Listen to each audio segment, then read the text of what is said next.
that I'm not like making myself or putting myself in a bad situation, like using my feelings instead of using my logical thought. Yeah. Well, I don't think it's... How do I draw this line? I think it's more, how do I know I'm not being motivated by unhelpful fear? That makes sense. Or unhelpful, because you can have helpful fear. Yes, sure. Right?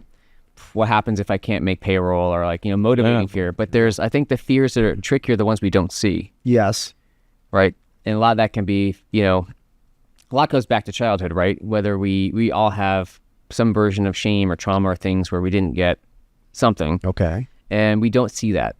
It's kind of like fish in water. They don't know they're in water, so you step out. And so when people talk about they call it mind-altering situations, whether it's through breath work or ayahuasca, which I've done multiple times, or yoga or meditation, like there might be ways to kind of step out of your day-to-day to see, oh, these are the kind of fears that have held me back from having good relationships or making money or health, right? It's these unconscious strings that, it's like in the United States, people blame, there's always like tons of problems, but a lot of it is these fears we don't know. I don't know if there's a way to see that other than by doing, by living your life and kind of saying, what's worked for me, what hasn't worked for me.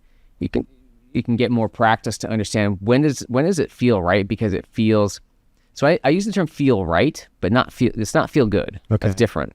Okay. So feels right means like aligned with myself. And I don't know, I'm more aware of that after, again, having lots of kids for lots of years and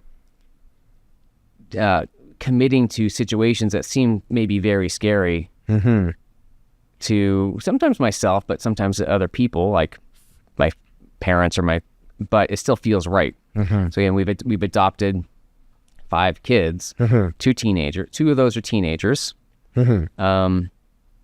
One was a 4-year-old out of China who had something called arthrogryposis, which is his legs and his elbows and knees don't bend much. One was a baby in Florida whose mom was on drugs and very challenged. And there's lots of people who be like, even the idea of adoption, like, oh, you can have all these kids with extra problems, or what happens if XYZ happens, or kids whose mothers were maybe on drugs. And there's lots of valid concerns there. Yeah. And there's lots of places where we thought about adoption that we knew were not a good fit, right? Because there's some kids who really do need a family with just like, without other kids there, whether it's like cerebral palsy or certain, but again, the situations where, we could say, this could be like a really challenging thing, but it just felt right, like we're going to do it. And they've worked out really well. Yes. Now, by really well, I don't mean easy. Of course. Sure. Yeah.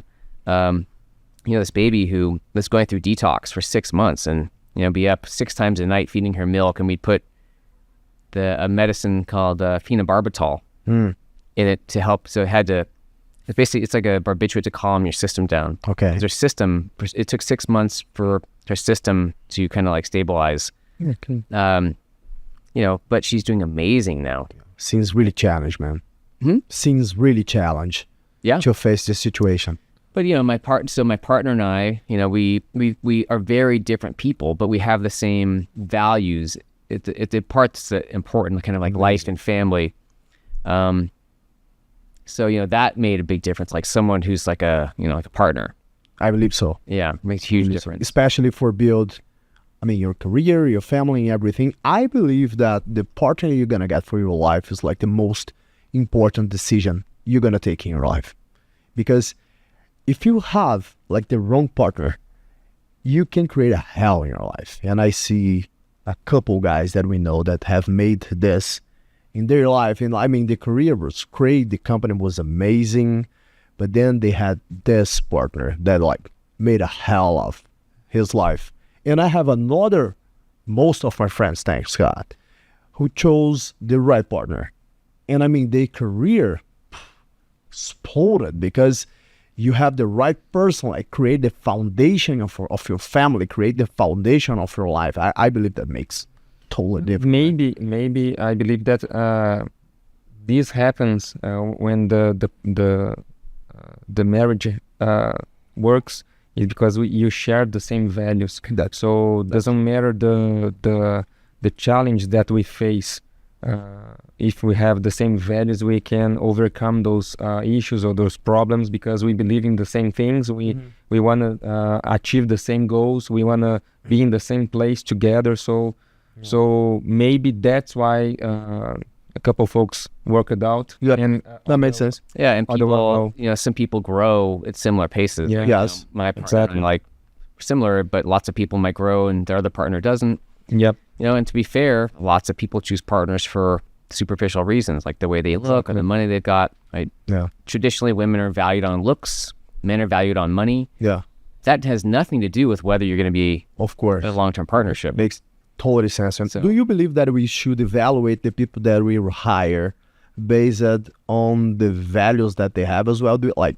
If I'm setting up my team, do you think that I should hire people who has this common values with me, or it's okay to have a totally different values in my team? I mean, your opinion. Yeah, I can only speak from my, businesses. I'm just trying to think, for the ones we've done, because values can be kind of life values, but they can also be money values. Like there's lots of businesses where everyone's just there to make money, and that's okay. Okay. They don't give a shit about family or your health, or they're like, we're here to make money. Right? Investment banking, or there's lots of, that's, again, as long as it works for them. Yep. So I do think you have to have some common values. If it's important to you that this place is all about growth, about financial growth and career growth, and, the other parts of life aren't important, that's fine as long as you're clear about that. Okay. I think it is more common for people too to say, hey, we want to be successful as a company, but we also want people to be successful as people. And it's just a choice. That's kind of where I come from. I'm even more about the people. I kind of believe if I'm focused on people and making ourselves successful, then the money will come, Yeah. right? I actually have never had predictable revenue myself. Because doing consulting and I have royalties and other things, it's always erratic, right? But it always works out, right? It's just kind of, again, divine, higher power kind of makes things work out somehow in crazy ways. Yeah. So it's like, if I had a business partner and he was very about the business and spreadsheets, and which is a great skill, which it's not me. I'm an engineer. I don't like spreadsheets and I like systems. Okay. But our values were different in Okay. the sense that they're just different. So now, so in Brazil, I have a team here like Thiago Muniz, the Receita Previsível team. Great, it's successful. But I think a lot of what we joke about, we have a good time, we laugh, we have Zoom calls, we hang out, there's a lot of laughing, and I think that's also Brazil. Yes. Honestly, Yes. right? Yes. It's not the UK, it's not the States. Yeah. Fucking people are just too serious there. Yeah. We're here for business, so we have to be serious because if we actually have a good time, then it means we're not making money. Yeah. It's just like a theater, right? But yeah, we talk about good vibes, right? And I tell the story with Thiago, who's again, he's led the company for about 3 years now. He didn't speak English when we met him, and Seriously. the team kind of came down to two candidates to be CEO of the business because Eduardo Muller was wanting to do B2B stack, and I kind of met him, and didn't really understand each other. There's some translation, but I was like, I like this guy.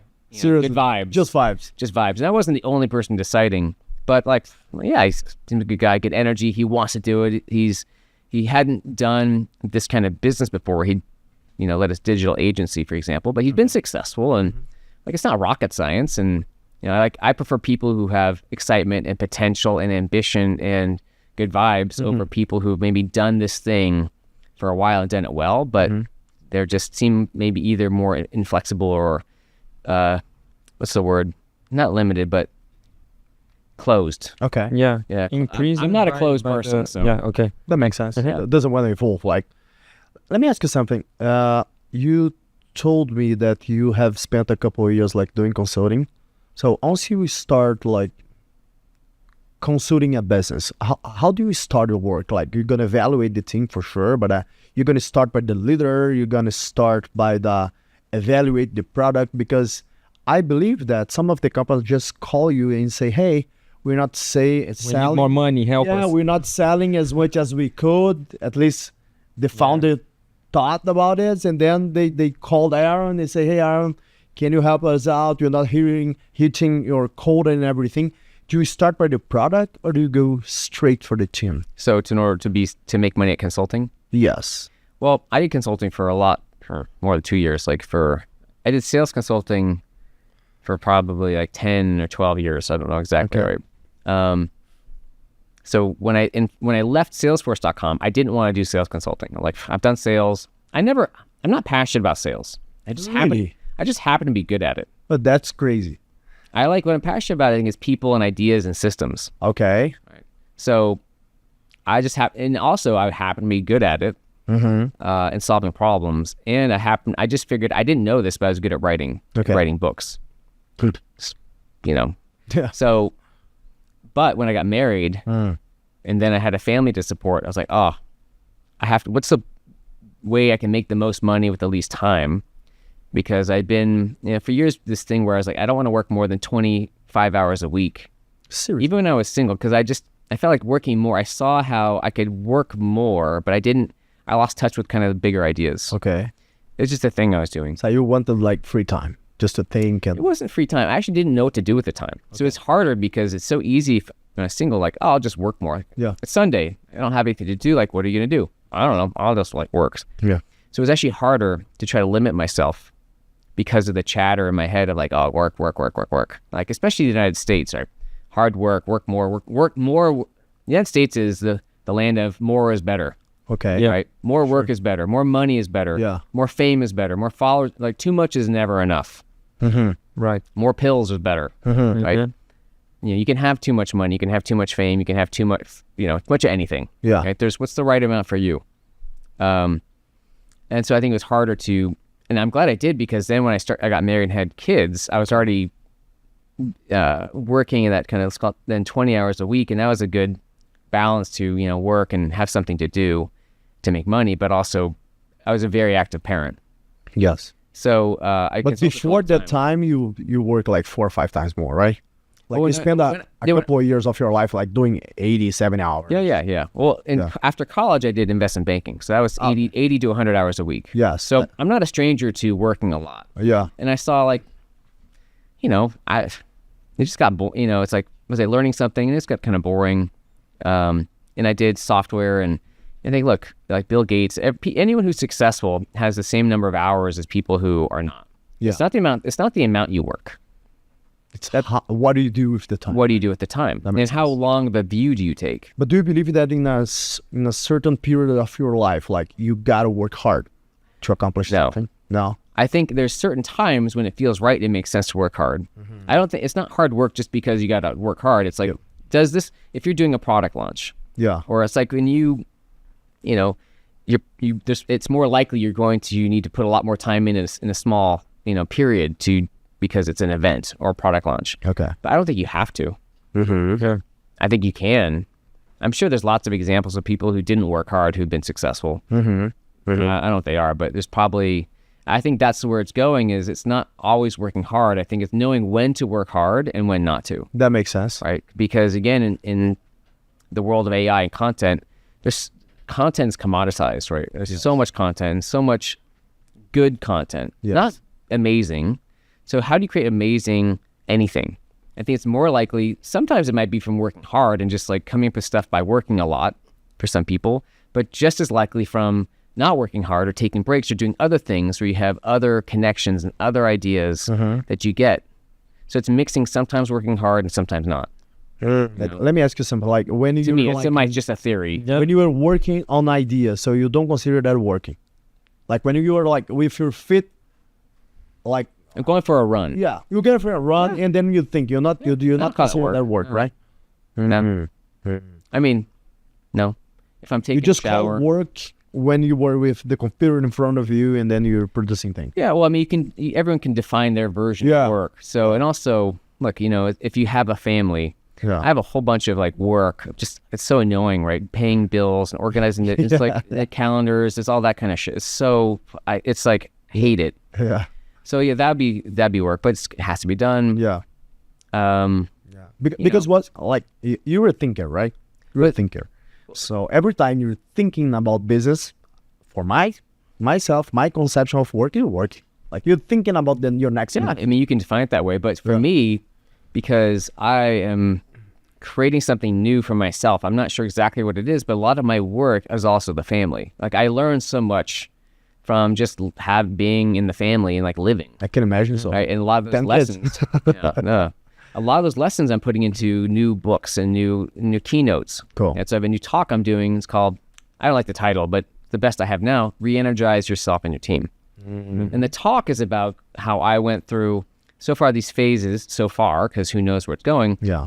In my 30s, I was learning like how to be successful and, how to make, in my 40s, I was earning, right? I got married, had to make money. I made a lot of money, spent, invested all that money in the family, still have to make money. Best investment you can do. Yeah. In people, right? Yeah.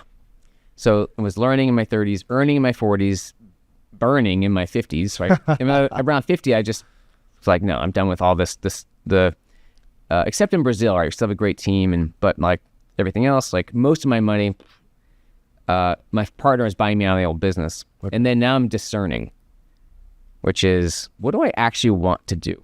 I don't want, so for me, I'm at the place of, I want to have work, but work that I like for the work itself. Like writing books is a good example. Like I want to write new books finally. There's years where I can't think about writing. I'm just like, I was exhausted from the family and I was burned out of writing and but like, okay.